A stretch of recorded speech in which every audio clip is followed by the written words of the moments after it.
All right, we are recording for our product editing demo. So what I did was, as I showed earlier, I took pictures of the old Kodak Junior, really old camera from like the 1920s, one of the first kind of consumer level cameras, pretty cool. So what I did is I just set up my LED light on the side, on the right side here, lighting it kind of about, I would say like loop or Rembrandt angle. You got a little shadow on the side happening. And then I shot this on my little Nike t-shirt. I did notice that if you have like a sports shirt that has like a polyester in the fabric, less wrinkles, so it's better for backgrounds. Or if you have like a fabric that's kind of polyester, like stretchy fabric, right, like athletic wear. This is like my Nike kind of workout shirt. Less wrinkles, which is good for your backgrounds. So just a little tip. Cotton will have wrinkles. So I shot it normally with just the light, and then I filled in the shadow side here, as you can see. So I used a silver reflector to basically fill in the left side. So whatever side the shadow's on, that's the side you'd fill in. And then this one I did a black reduction. So I basically increased the black. As you can tell, I shot this handheld. I just put my camera at a 3/20th of a second, so it's pretty stable, pretty decent fast shutter speed. And then I increased the shadow on the left side with the black reduction. And then this is my setup. So you can see my light here, lighting the product. And then it's kind of like loop Rembrandt angle. And then the black panel. Again, that black panel could be a t-shirt. You know, just get it as close as you can to the product to where it's not in the frame. And as you can tell here, right, this is a vertical object, so I shot it vertically, right? So if you have a vertical shaped object, shoot it vertically. You don't want like a bunch of empty negative space around your subject. If it's a horizontal object, then I would, turn my camera and shoot it horizontally. And then I got my white shirt and then shot it on a white background. So again, no fill here. I got fill on the left side. You can see the before and after, right? And then the black reduction, increasing the shadow. And then this one was a gold fill, just so you can kind of see something different and kind of what's happening with the colors. So I just kind of wanted to kind of shoot it, how to do it for the class. So what I'm going to do is I'm going to take this photo on the black first and show you how to basically, we want to make this solid black background and then clean up the product because it's got a lot of dust and stuff on it. I'm definitely really want you guys to use a spot healing brush tool and to clean up your products. So I intentionally didn't really clean this product so I'd have more to retouch just to kind of show you. But as I mentioned on the lighting demo on Thursday is the more you clean your products before you shoot them, the less you have to retouch. So get them as clean as possible. I would pick newer products, like this is a very old camera, it's very beat up. So it's got scratches and scuffs and a bunch of dust particles all over it. But the cleaner the product, the newer the product, the less you're gonna have to retouch when you edit your photos. So you can either shoot it really quick and then spend more time editing, or spend more time cleaning everything up and then shooting it, and then less time editing. So it's kind of up to you. All right, so what I'm going to do again is make a copy of my photo I'm going to edit. So I'm just making a quick copy. And then I could open in Camera Raw. Again, Camera Raw is very similar to Photoshop Express. Has a lot of the same, sliders and features. So first things first, I would go in and adjust the exposure.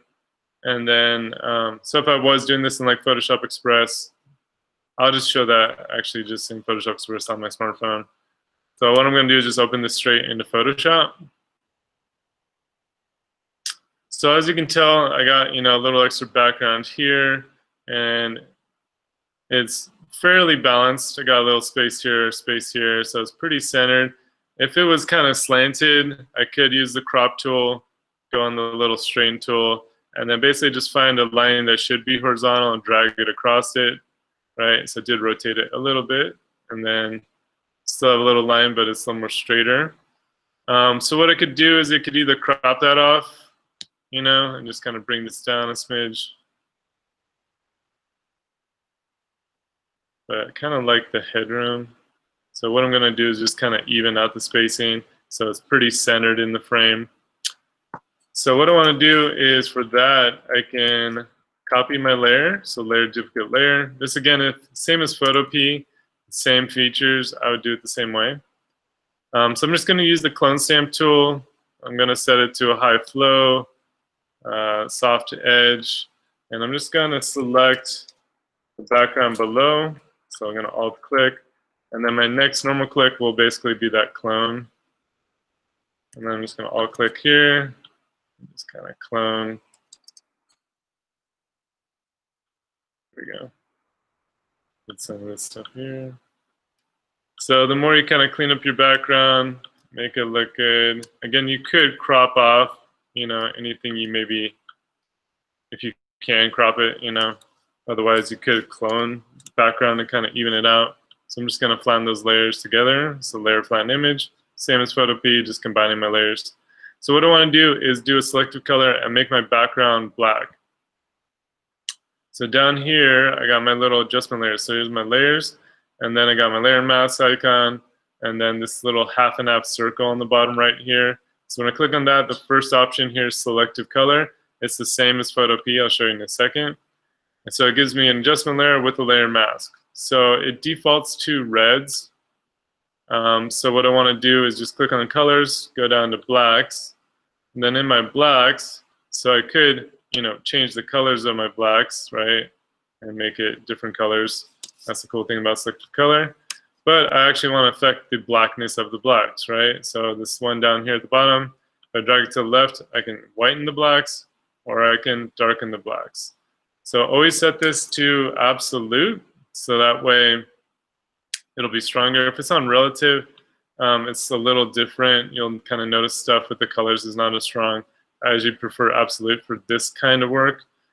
The problem is when I do it, it's doing it to the whole photo. So as I have a layer mask, what I would do is just paint off on the product where I don't want that to make it darker.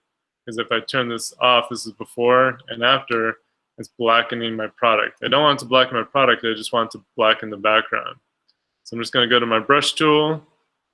I'm going to set that to black. So right now white is showing the filter. Wherever I paint with black won't show that filter. So again, I can adjust my brush hardness. I can adjust the flow if it's not 100%. All right.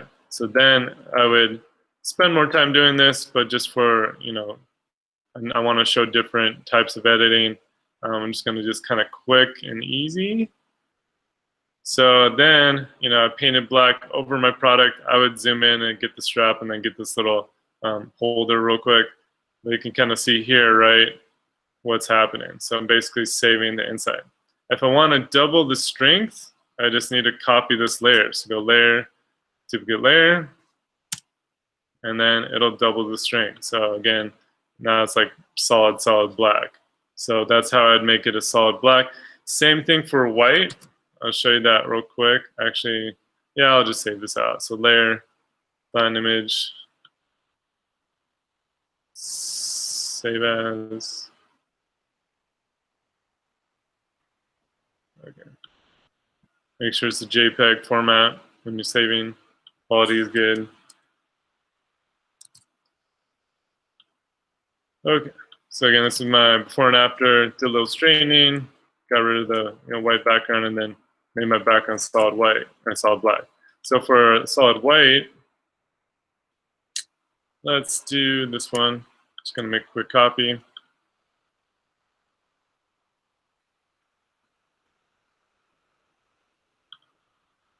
And then open that into Photoshop. So this one I'd want to make pure white, right? So same thing. I would just add a selected color adjustment layer.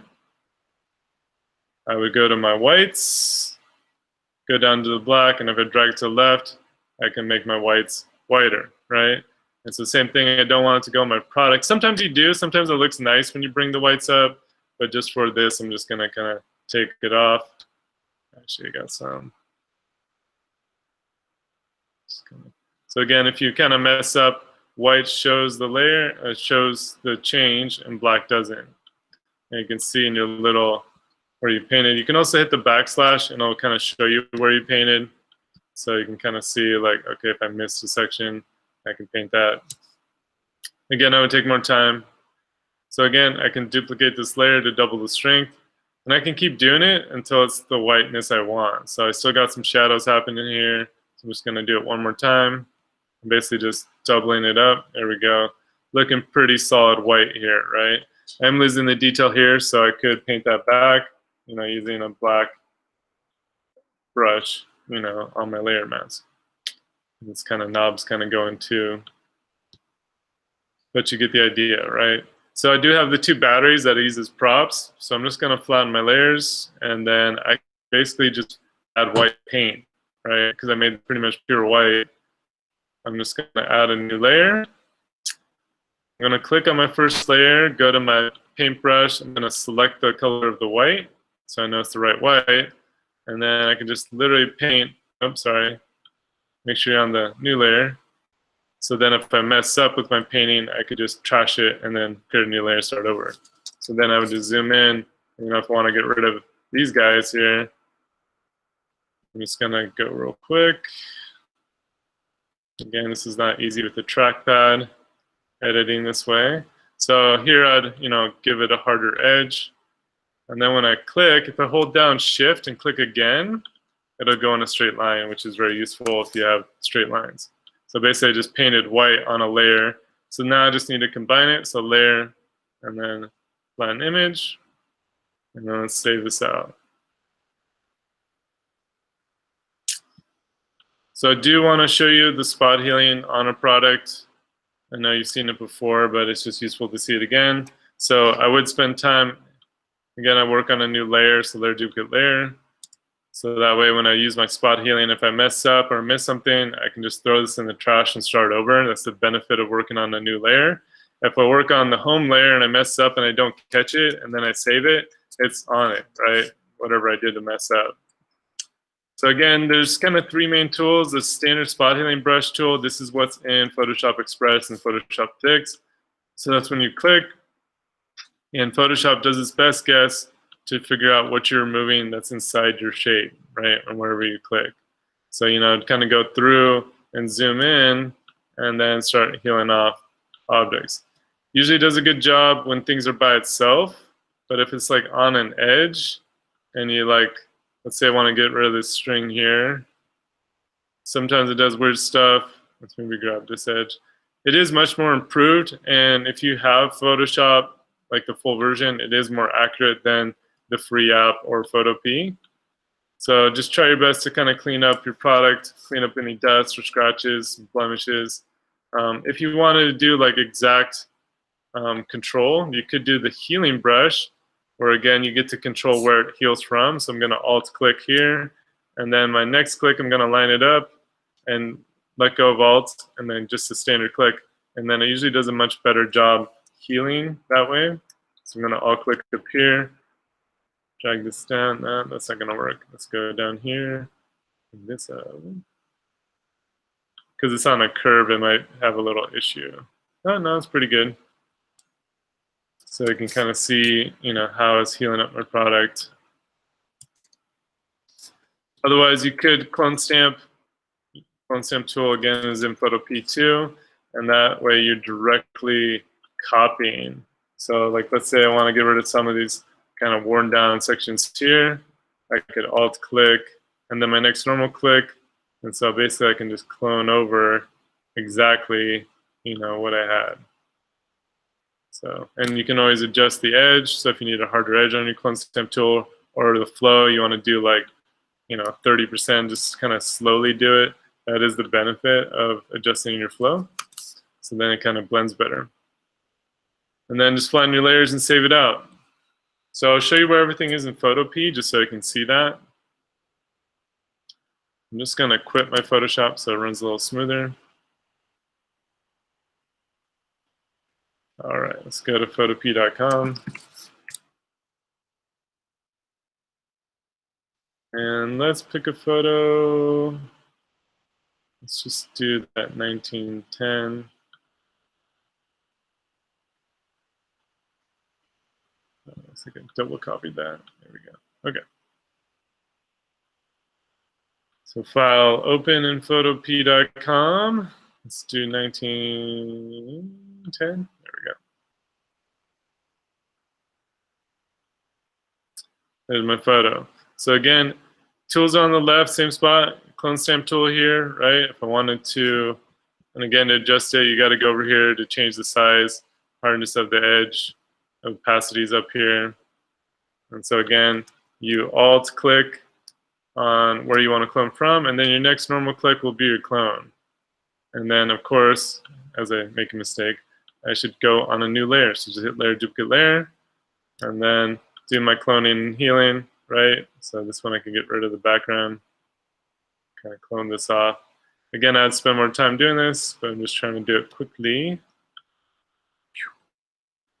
And then I clone the product to the machine. There we go. There we go. Kind of messing up, but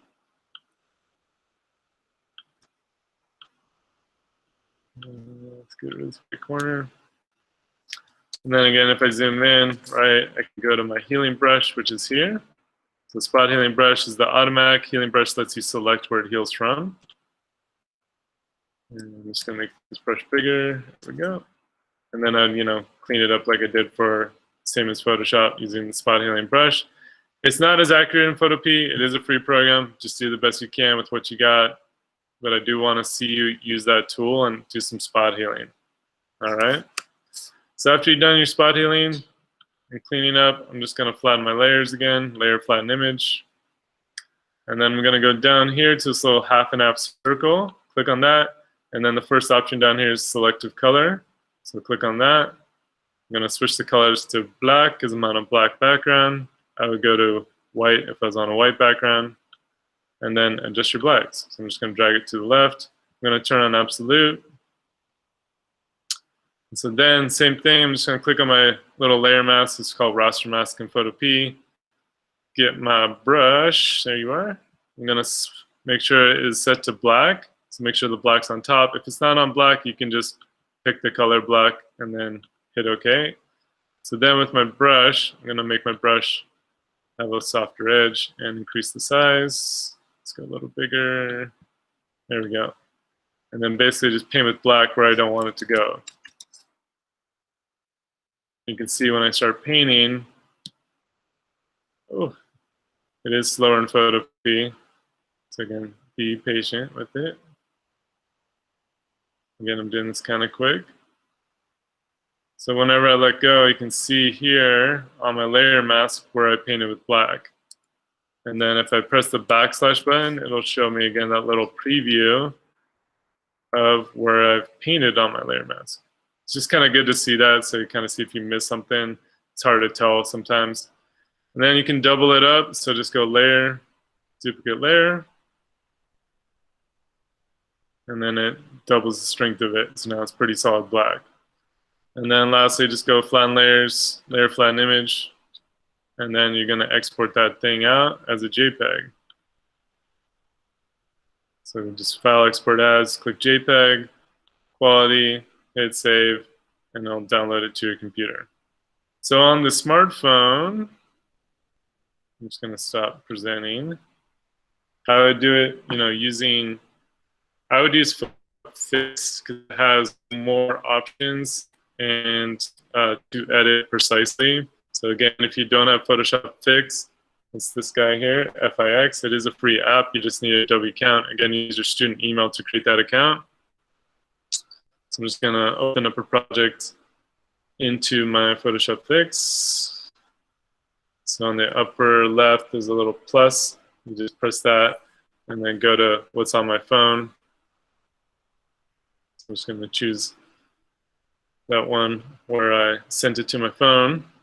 And so this one, first I would crop it as needed. Second, I'd go to the adjust. And then maybe, if I shot it dark, you can adjust the exposure. So you have this little dagger, so you drag this to the left or right, you can see it lightens and darkens it. So just make sure your product looks properly exposed, that depends on your product.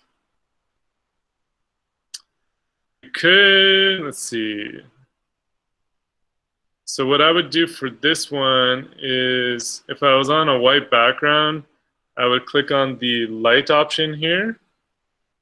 And so wherever you paint with the light option with your finger, sorry, it's hard to do this, it'll kind of go like a green kind of highlight to let you know. So I'd basically just keep painting with the light to lighten up my white background. So I'm just kind of painting around my product here. And so that lined it up, and then just hit the little check to confirm it. There's a little check there. Let's actually try the color. Oh no, that's just gonna paint. There we go. So the paint, I'll go back. There's a paint option here. So that's sort of like what I did in Photoshop. So you can go to pick a color. So I select pick a color. I'm just gonna click on the background, and then it changed my paint to that white background color. And so then I'm going to click on the paint. So I'm on the paint mode here. And then wherever I paint with white, and again, you have options. So close the program. If you click the little thing here, you can change the size of the brush, the hardness of the brush, and the opacity. So if you want to make it bigger, smaller, softer edge, or work at 50%, and then you can literally just start painting white onto my background. There is a blend option if you turn that on or off. So I would keep it off for this because I want it solid white. So then I would basically just paint off, right, the batteries below it and just paint it so my background's solid white. So try that out. You could, again, switch the color. If you had a black background, you would just select the background color, or just go to where it says pick color. And then you click on color here, and then you can go into the wheel and then choose the color black. So if I would basically drag this to the left, so it's solid black, and then hit done. And now my paintbrush is set to black. So that's what I do for a black background. And then for healing, so again, the key thing is zoom in to your photo. So use 2 fingers and pinch and zoom in. And then we want to go to our healing brush. So again, the healing's a little band-aid here. Click on that. And then it gives you a spot healing option and a clone stamp option. So again, you can adjust the size and the hardness of the edge of it, and then just start taking away all those scratches or dust or whatever's on your products. And then once you're finished, just go to the top. There's a little output box. Just press that and hit save to camera roll. So I'm going to choose that, and it's going to save it to my phone. So I can show that before and after. Again, that was really rough, but there's my before and after, right? So I painted white and then did some spotting.